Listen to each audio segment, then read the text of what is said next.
Toi mimi yo. Soki ba mimi yo okoma te. Okoma te na bumba. Na wesika oni ja zui bana na mboka.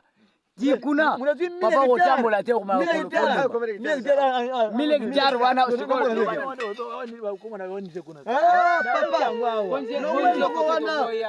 yakotonga ata lobi chaka bana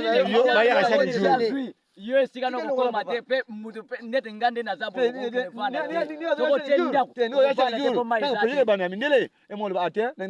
eza nini fo batia mai ya babende na forage ko eza kate sobe mai soko cheka kati lobi soko zana makoneto tambula katoke nangai na kolakse sobe wana kokoma te pesa biso motolingi omoni nde bo transebu et okoma tan te a souté bo bande fumana personne ba sono kombe papa oyo budatikala ye bizote budatikala ye chef de clan kokobara wana mnaje mukana ata ya kufi mukana yone makoti ko boma ngosi ntende ya so boma wote epana bizote client noko panda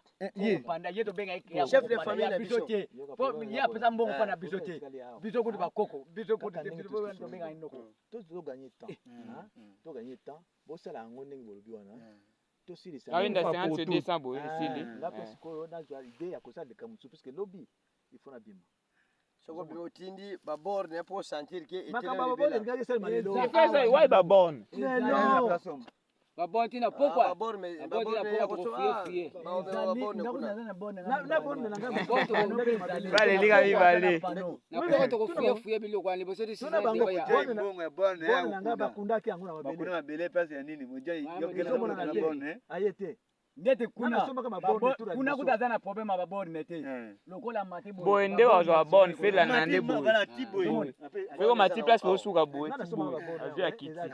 ezali moto ya kundaki yango na ayete moja ya kimakinga na yebi na ngai borne zote papa basta soba fansiri wana te mais borne kelaka ju wana ali na kundi yango zetane kwe ande bobe na entité ko kwe pano ezali pano na kozwa eza problème te couleur na yo kaka tanta okomi papa nini concerne bokoma ka wana de vala ba français belo etanga bino mo dubla na lubumbashi